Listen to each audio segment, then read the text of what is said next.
See, he thought he took out MJF. Get the hell in here. I need all the camera angles. But he didn't take out MJF, no. All he did was wake him up. See, now I remember exactly who the hell I am. I'm the greatest wrestler on God's green earth. I am a generational talent. My name is Maxwell Jacob Friedman, and I'm better than you, and you know it.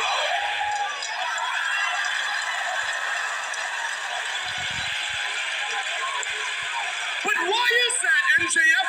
Pray tell. Oh, I will.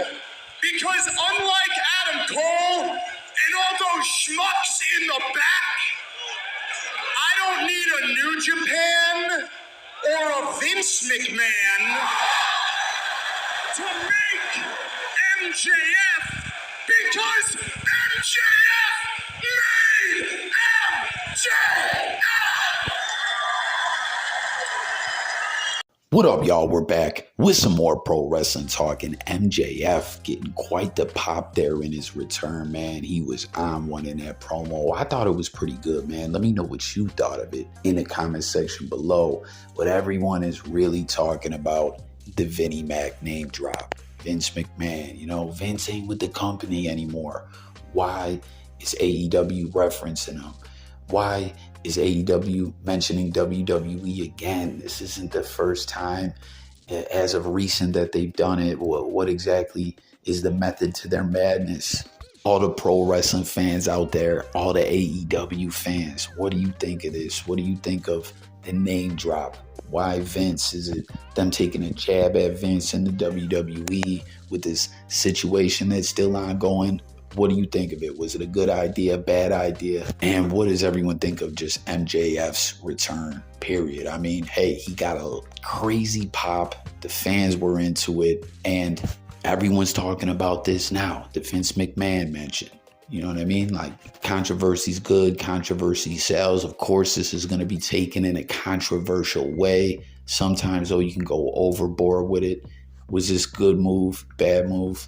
Again, let's talk about it all. And a lot of the fans are noticing and commenting and speaking about the jacket. What do you guys think? Is that jacket shades of Triple H? Did he rip that off from Triple H or not? I mean, Triple H doesn't lay claim to all jean jackets in the squared circle, you know? Or do you see it that way? Is in pro wrestling a jean jacket nothing but a Canadian tuxedo? Is that nothing but Triple H? He's the one that put it on the map. It's all him. I mean, I don't know. I don't know what to think of it. I want to know what you think of it. And speaking of Triple H, I'm joined by the Chief Content Officer of WWE, Paul Triple H Levesque. Triple H, I know it's been a long night for you, so I do appreciate your time. I want to address some controversy at the conclusion of the King of the Ring tournament final between Gunther and Randy Orton. Now, as we all know, Gunther defeated Orton to become King of the Ring, but in reviewing the video footage, it appeared that Orton's shoulder might have been up. Do you have a comment on the situation? So, live, I was out there. From my vantage point, it was very difficult to see. Was in the ring, handed the crown to Gunther. Very happy for him. Incredible night. What a performance they both put on. Coming back here and seeing it back, look, I saw exactly what you saw. I saw what everybody saw. I saw what everybody is talking about. Didn't really even seem controversial to me. It just seemed like Randy Orton's shoulder wasn't down. But I'm going to say this. The referee's decision is final. Gunther is your King of the Ring. That being said, especially after what I saw tonight, I certainly want to see that again. I think Randy Orton deserves to have another shot at that. And I think if I know anything about Gunther, he will want to have another shot at that, to take the controversy out, to take the asterisk off of the page where it says King of the Ring for him. I think he will want to prove beyond a shadow of a doubt that he is better than Randy Orton. So I think having seen Randy back here, he's pretty banged up. both his knee and his back.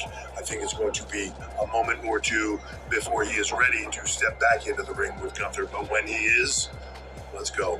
So this is an interesting story, man. The King of the Ring brought back. I'm personally happy. I hated that they ever got away from the King of the Ring. Over the years, a lot of great memories, a lot of great King of the Ring pay-per-views. Now they're premium live events. I still always want to say pay-per-view. Comment and let me know if you feel that way as well. Or are you used to the whole PLE thing? But real talk, man. We had King Mabel. We had Brett winning, doing triple duty at a King of the Ring. Didn't Owen win one? The late great Owen, R.I.P. One of my favorite pro wrestlers ever, Ahmed Johnson, winning the IC title in '96 at the King of the Ring. This same year, Austin 316 was born, and some say that's when the Attitude Era officially started. You know, when he went out there and got the crown, the whole ceremony, and cut that amazing promo. It was off to the races for him.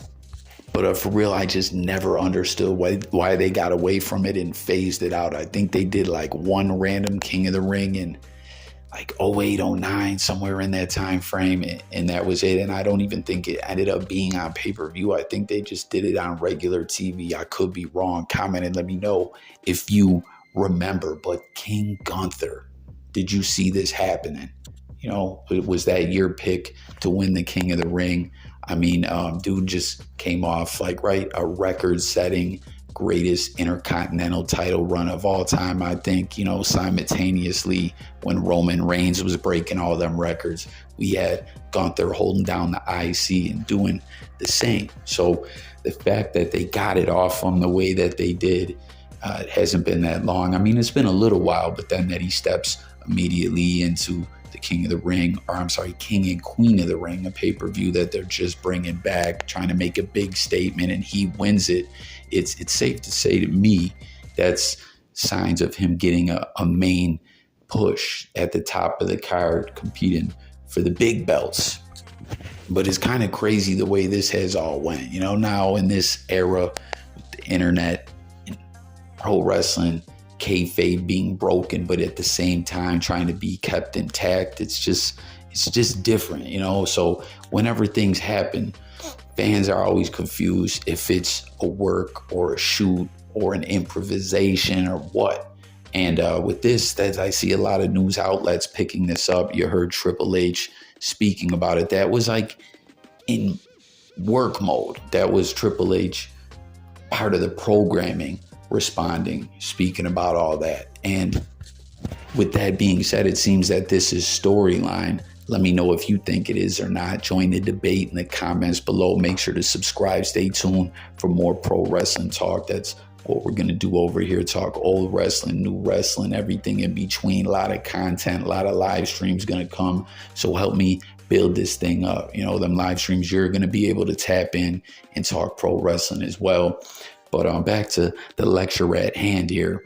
You know, like fans are looking at this like this wasn't a storyline, like this was a fluck up, a botch that they messed up in this big bringing back the King and Queen of the Ring, that Orton's shoulder was up and the ref flucked up, that this wasn't storyline, and that Triple H went out there and did this interview, this promo, if you will, as an improvisation and trying to say, okay, they messed up. That was bad. That was ugly. That put an asterisk. That put a damper on King Gunther's celebration.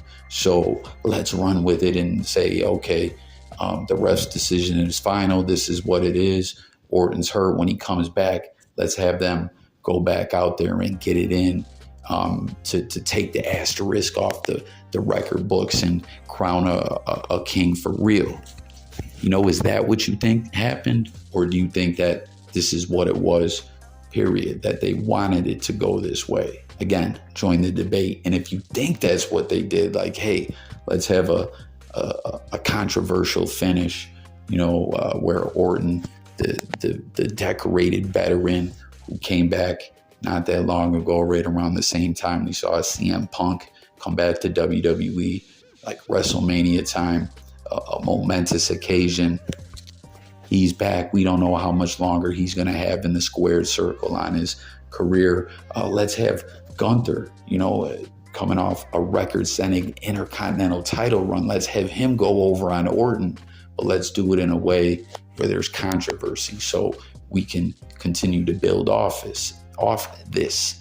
Let me know if you believe that's what happened. But if you do indeed believe that, do you think that they did a shitty job, or it was just too blatant of a mistake by the referee, where it was bad storyline, good storyline, but bad execution? There's so many angles at this, so many ways to look at this in, this internet era of pro wrestling that we're in.